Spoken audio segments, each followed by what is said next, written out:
4 साल 6 महीने और 15 दिन बीत गए इस सवाल का जवाब जानने में कि सुशांत सिंह राजपूत की मौत क्या थी, एक खुदकुशी या फिर एक कत्ल। अपने करियर में मैंने ऐसा केस नहीं देखा जिसमें बाकी को छोड़िए, आम लोगों को छोड़िए, मीडिया के लोग दो खेमों में बढ़ गए थे। और ये मैंने कई बार आपसे कहा, मीडिया के लोग, उनकी अपनी राय दो हिस्सों में थी। एक कि ये मर्डर है, इसके अलावा कुछ नहीं। दूसरा कि ये सुसाइड है, इसके अलावा कुछ नहीं। राजनीति के क्या कहने, क्या कुछ पॉलिटिक्स नहीं हुई इस पर, क्या कुछ नहीं कहा गया। केस ऐसा कि जिस केस की जांच पुलिस ने की, जिस केस की जांच सीबीआई ने की, जिस केस में नारकोटिक कंट्रोल ब्यूरो यानी कि एनसीबी उतरा मैदान में, जिस केस में ईडी तक ने दस्तक दे दी, इन्फोर्समेंट डायरेक्टरेट ने, 4 बड़ी एजेंसियां, बड़े बड़े लाओ लश्करी एजेंसियों के मुंबई पहुंचे दिल्ली से, और लाखों का खर्चा, क्योंकि आप इन्वेस्टिगेशन पे जाते हैं, गाड़ी, रहना, खाना पीना, डीए भत्ता सब, और ये पब्लिक टैक्स पेयर जो होते हैं, टैक्स के पैसे, ये सारी चीज़ें 4 एजेंसियां, बॉलीवुड की जितनी नामी हस्तियां, हीरोइन खासतौर पर, उनकी मुंबई में एनसीबी के दफ्तर में परेड, सीबीआई से पूछताछ, सब कुछ हुआ। क्या कुछ नहीं हुआ इस केस में? हर एक ने अपनी अपनी थ्योरी, हर एक ने अपनी अपनी कहानी बताई, और इस कहानी को लंबा खींचने के लिए अगर कोई गुनहगार और जिम्मेदार है तो वो खुद सीबीआई है। लेकिन अब 4 साल 6 महीने और 15 दिन के बाद वही सीबीआई मुंबई के बांद्रा और पटना के एक सेशन कोर्ट में एक रिपोर्ट देती है, क्लोजर रिपोर्ट, और कहती है कि सुशांत सिंह राजपूत की मौत एक सिंपल सुसाइड, यानी एक साधारण खुदकुशी का मामला। ये वर्ड यूज़ किया गया उस क्लोजर रिपोर्ट में, कि ये नहीं कि एक खुदकुशी का मामला है या कुछ, एक सिंपल, एक साधारण खुदकुशी का मामला है। अब यही सीबीआई बताए कि अगर ये इतना ही सिंपल और साधारण खुदकुशी का मामला था तो 4 साल 6 महीने और 15 दिन तक इस फाइल पर क्यों बैठी रही? क्यों इसको पहले आम नहीं किया? किस सबूत, किस गवाह का इंतजार कर रहे थे? जब आपको पता है क्लोजर रिपोर्ट में आमतौर पर 2 चीज़ें दी जाती हैं। पहली ये कि कोई सबूत नहीं मिला जिससे केस को आगे बढ़ा सके, और दूसरी ये कि इस केस में कोई दम नहीं है, इस केस को क्लोज कर दिया जाए। सीबीआई यहाँ दूसरे पॉइंट पर गई है। ये नहीं उसने कहा क्लोजर रिपोर्ट में कि हमारे पास सबूत है, लेकिन सुशांत सिंह राजपूत, जिन्होंने 14 जून 2020 को सुसाइड कर लिया था, जो उनकी बॉडी पर निशान थे दोस्तों, मतलब गले पर थे। मतलब सीबीआई ने ये कह दिया कि ये एक सिंपल खुदकुशी थी, इसमें किसी का कोई वो नहीं है रोल, या किसी का कोई उकसावा नहीं है। जैसे रिया चक्रवर्ती पर जो एफआईआर हुई थी, रिया चक्रवर्ती की फैमिली पर, और तब बहुत ब्लाइंडली बोला जा रहा था कि इसमें क्योंकि रिया चक्रवर्ती से सुशांत सिंह राजपूत, जो मीडिया रिपोर्ट्स है कि दोनों एक दूसरे को पसंद करते थे, प्यार करते थे, शादी करने वाले थे। और पता है दोस्तों, जो हम ये ज़्यादातर सोचते हैं ना कि यार मुंबई में इतने बड़े लोग रहते हैं, इनका तो जीवन इतना मस्त है, ये है वो है, मतलब उस बंदे के पास सब कुछ था। सुशांत सिंह राजपूत के पास गाड़ी, बंगला, पैसा, गर्लफ्रेंड, शादी भी होने वाली थी, 4 बहनों के इकलौते भाई।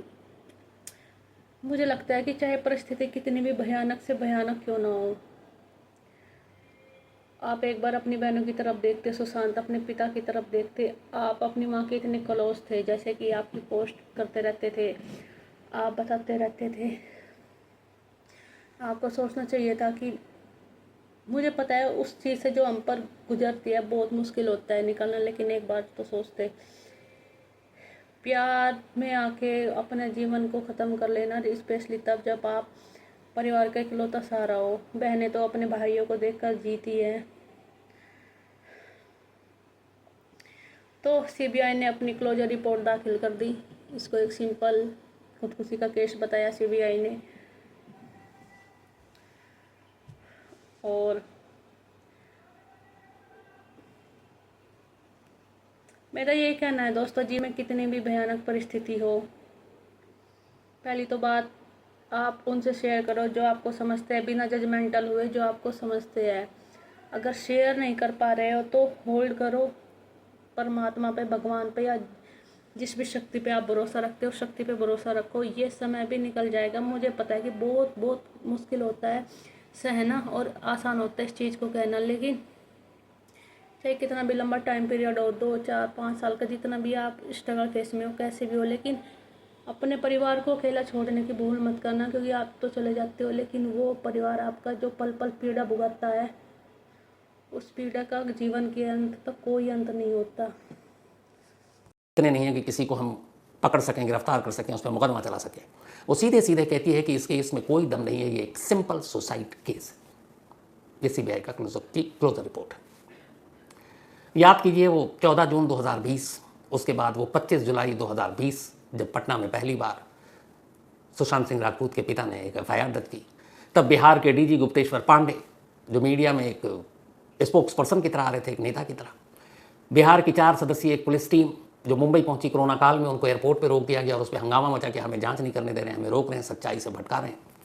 वो कई न्यूज़ चैनल जो चीख चीख कर कह रहे थे कि ये एक मर्डर केस है, इसमें कौन कौन, रिया चक्रवर्ती और बाकी सारे नाम, नेपोटिज्म, बॉलीवुड में बंटवारा, ड्रग्स, सारी गंदगी इस एक केस को लेकर उछाली गई। वो परिवार, 4 बहनें सुशांत सिंह राजपूत की, पिता जिन्होंने केस किया, उनके वकील, मैंने पहले भी कहा था कि फिर ये सब कहाँ गए, पिछले कुछ वक्त से सब कहाँ गए? कोई अब इंसाफ के लिए बात क्यों नहीं करता सुशांत सिंह राजपूत की?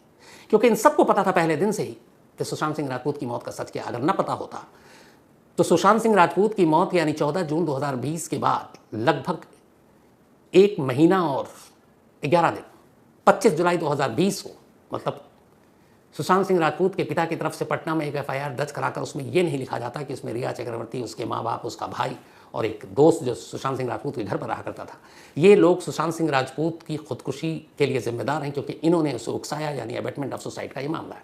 वो सीधे सीधे 25 जुलाई 2020 को ही इस केस में एक सीधे मर्डर का केस का एफआईआर दर्ज कराते। लेकिन उस एफआईआर में भी कहीं मर्डर नहीं था, कहीं कत्ल नहीं था, लेकिन मीडिया के एक हिस्से ने उसे सीधे उठाकर मर्डर बना दिया। चीखा गया, चिल्लाया गया, कितने शोज बने।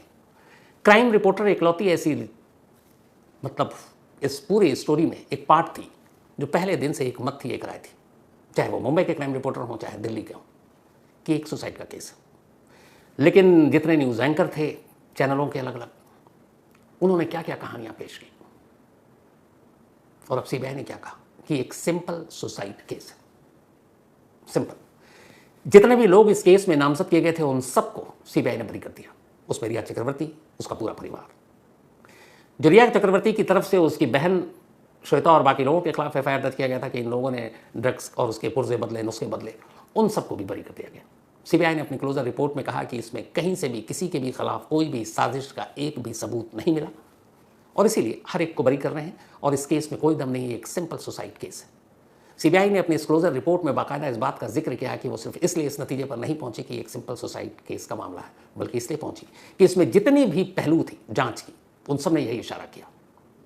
सुशांत सिंह राजपूत के जिस्म पर जो जख्म के निशान थे, जो डॉक्टरों ने, फॉरेंसिक ने पाया, उसमें कहीं भी एंटीमॉर्टम जख्म के सबूत नहीं मिले।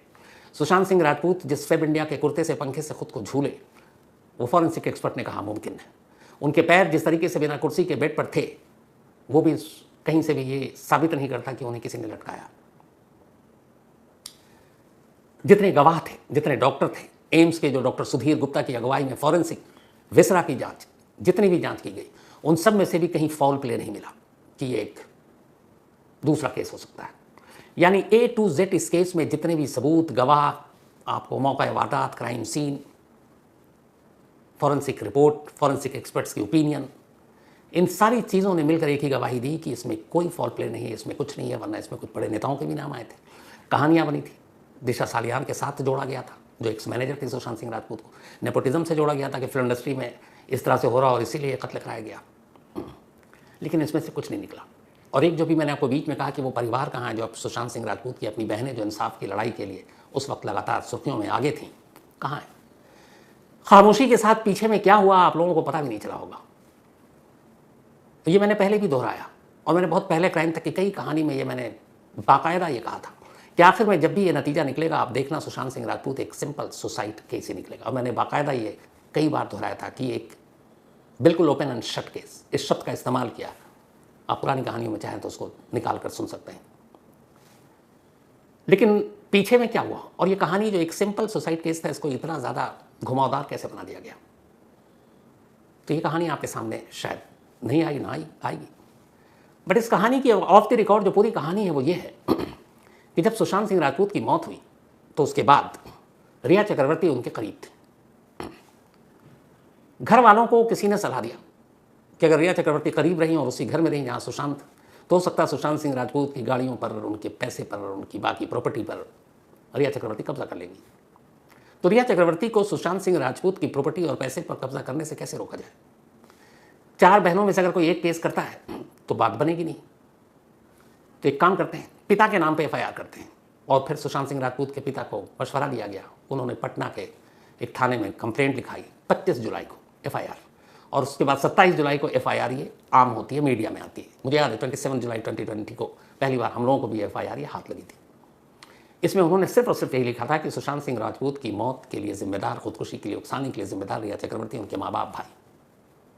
मर्डर का इस्तेमाल नहीं था। इसके बाद ये चला, फिर सीबीआई की जांच को लेकर नीतीश कुमार ने ऑर्डर दे दिया, फिर इधर मुंबई पुलिस जांच कर रही थी, ये भी चला, सुप्रीम कोर्ट में मामला गया, सुप्रीम कोर्ट ने फिर फैसला सुनाया कि नहीं सीबीआई जांच करेगी। अब सीबीआई जांच करती रही। सीबीआई की टीम अगस्त में पहुंचती है मुंबई, पूरे लाव लश्कर के साथ। वो सुबह से शाम तक भागना, जांच करना, बुलाना। तब मैं वहीं था, 3 महीने तक इस केस में वहाँ था। मुझे पता था पहले दिन, लेकिन क्या है ये, लेकिन वही है कि हम सबको वो सुनना है जो हमारे कानों को अच्छा लगता है, और हमने जो पहले से ही तय कर रखा है। इसके बाद अब इतना हाई प्रोफाइल केस की दिन भर मीडिया में यही चल रहा है, न्यूज़ चैनल पर यही। बहती गंगा में एनसीबी ने हाथ धोया, नारकोटिक कंट्रोल ब्यूरो पहुंच गई वहाँ कि ड्रग्स है तो फिर मैं कैसे पीछे, वो ड्रग्स में पहुंच गए। इधर एफआईआर में एक कहानी आ गई कि 15 करोड़ रुपए थे सुशांत सिंह राजपूत के, वो 15 करोड़ कहाँ गए? उन्होंने कोई फिल्म साइन की थी, वो गायब है। तो अब यह आया ईडी को कि 15 करोड़, हिसाब किताब नहीं, मैं कहाँ हूँ, मैं पीछे क्यों रहूँ? लो भाई, ईडी की टीम भी कूद गई जांच में। बहती गंगा में सब हाथ धो रहे थे, क्योंकि उन्हें पता था कि इस वक्त मीडिया में यही सुर्खियों में, बाकी सारे मुद्दे मौन। उस वक्त बहुत सारी परेशानियां थी, टीवी पर कुछ नहीं चल रहा था सिवाय सुशांत सिंह राजपूत के। तो 4 एजेंसियां कूद पड़ी। मुंबई पुलिस को हाय हाय हो रही, उधर सीबीआई लॉ लश्कर के साथ मीडिया के कैमरों में दिन भर जांच हो रही है। उसके बाद फिर फॉरेंसिक टीम दिल्ली से पहुंचती है, एम्स से टीम पहुंचती है, जांच होती है। सब कुछ होने के बाद ठंडे बस्ते में डाल दिया जाता है, और इस बीच में लोग भूल जाते हैं कि वो 15 करोड़ और सुशांत की बाकी दौलत कहाँ गई। असली खेल तो वही था। आप में से कितने लोगों को पता है ये मुझे नहीं मालूम, लेकिन हुआ ये कि सुशांत सिंह ने मुंबई में जाकर जितने पैसे कमाए थे वो रकम शायद 20 करोड़ से ज़्यादा थी, और आखिर में सुशांत सिंह राजपूत की 4 बहनों में वो पैसे, सुशांत सिंह राजपूत की वो महंगी गाड़ियाँ बढ़ गई। और यही मेन मुद्दा था, पैसों की लड़ाई थी कि अगर कोई एक बहन ही सारा केस लड़ेगी तो सारी फिर वसीयत कहीं उसी के नाम ना हो जाए, वही ना लेके चली जाए। बहनों में भी पैसों के लिए मारामारी थी। पिता के एफआईआर कराने का एक फ़ायदा हुआ कि अब जो कुछ होगा वो पिता के थ्रू होगा, क्योंकि पिता ही गार्जियन है। अब पिता अपने 4 बच्चों को तो बांट सकता है, क्योंकि उसको अधिकार है वसीयत करने का, बहनों में नहीं है। लेकिन कहते हैं कि हर एक बहन के हिस्से में शायद 6 से 8 करोड़ रुपए आए, हर बहन के हिस्से में। पैसे मिल गए कि इस ठंडे बस्ते में सब खामोश, दुनिया यूं ही चलती रही, आगे बढ़ती रही, हम सब भूल गए। अब अचानक सीबीआई ने सैटरडे को मुंबई के बांद्रा और पटना की अदालत में अपनी रिपोर्ट दाखिल की, तो ये एक बार फिर से हुआ कि अच्छा ये है। लेकिन अब भी बहुत से लोग हैं जो अब सीबीआई के भी इस फैसले को नहीं मानेंगे। उसकी वजह है, पहले लोग मुंबई पुलिस पर भरोसा नहीं कर रहे थे, उन्होंने कहा सीबीआई सच लाइए। जब सीबीआई को जांच दी गई, वो भी सुप्रीम कोर्ट के कहने पर, तो लोगों ने कहा देखो अब सच सामने आएगा, नेताओं के अजीब बयान, सब कुछ आएगा। अब उसी सीबीआई ने, इस देश की सबसे बड़ी और प्रीमियम एजेंसी ने, जिसके बारे में मैं हमेशा कहता हूँ कि सीबीआई सबसे ज़्यादा केसों को दफना देती है। सीबीआई के पास केस देने का मतलब है कि बड़े बड़े हाई प्रोफाइल केस की मैं बात कर रहा हूँ, जैसे निठारी ले लीजिए, जैसे आप आरुषि ले लीजिए, रिजवानुर रहमान मर्डर केस ले लीजिए, इन सब का क्या हश्र हुआ। लेकिन बहुत सारे लोग थे कि सीबीआई करेगी और सच सामने आएगा। 4 साल 6 महीने 15 दिन के बाद सीबीआई ने सच सामने रखा है कि सुशांत सिंह राजपूत की मौत एक सिंपल सुसाइड थी, और यही सच था। अब इस क्लोजर रिपोर्ट का क्या मतलब हुआ? केस खत्म। आरुषि केस में भी इसी सीबीआई ने गाजियाबाद की स्पेशल कोर्ट में एक क्लोजर रिपोर्ट दाखिल की थी और कहा था, बस इन दोनों क्लोजर रिपोर्ट में एक फर्क था। सीबीआई की कोर्ट में आरुषि केस में सीबीआई ने अपनी जांच के बाद ये कहा था कि उनके पास कहानियां तो हैं कि आरुषि का और हेमराज का कत्ल कैसे हुआ, लेकिन उससे रिलेटेड सर्कमस्टेंशियल एविडेंस, परिस्थिति जन्य सबूत नहीं है, साक्ष्य नहीं है। उन्हें लगता है कि जो आरुषि के माता पिता हैं, डॉक्टर तलवार और मिसेस तलवार, उन्होंने कत्ल किया, लेकिन उनके खिलाफ कोई सबूत नहीं है, इसलिए केस को क्लोज कर दिया जाए। लेकिन सीबीआई की कोर्ट ने कहा नहीं, ये जो आपने क्लोजर रिपोर्ट दाखिल की, इसी को आप चार्जशीट बना दीजिए। इसमें बहुत सारी मटेरियल है जो अक्यूज को गिरफ्तार करके और सजा चलाने के लिए काफ़ी है। तो सीबीआई की कोर्ट ने सीबीआई की रिपोर्ट को आरुषि मामले में क्लोजर रिपोर्ट को चार्जशीट में तब्दील कर दिया। उसके बाद मुकदमा चला। मुकदमे के बाद उसी सीबीआई की कोर्ट ने डॉक्टर राजेश तलवार और डॉक्टर नुपुर तलवार को उम्र कैद की सजा दे दी। बाद में दोनों इलाहाबाद हाई कोर्ट गए। इलाहाबाद हाई कोर्ट ने कहा कि ये सीबीआई की जो निचली अदालत थी, ये क्या अदालत थी, इसने कहानी को ही सबूत मान लिया और सबूत के बिना फैसला दे दिया और दोनों को उम्र कैद की सजा दे दी, जबकि इस केस में सिर्फ कहानी है, सबूत तो है नहीं। सीबीआई ने पहली बार यही कहा था कि उनके पास सबूत नहीं है, लेकिन कोर्ट ने कहा कि नहीं, इस क्लोजर रिपोर्ट को आप चार्जशीट में तब्दील कर दो। हाई कोर्ट ने दोनों को बरी कर दिया। इस केस में सिर्फ फर्क इतना है कि सीबीआई ने कहीं ये नहीं कहा है कि उनके पास सबूत है या नहीं है या कम है। उन्होंने सीधे सीधे कह दिया कि इस केस में कुछ दम नहीं है, ये एक सिंपल सुसाइड केस है, इसलिए सारे आरोपों, जितने भी आरोपी हैं उन सबका कोई मतलब नहीं, सबको बरी कर दिया।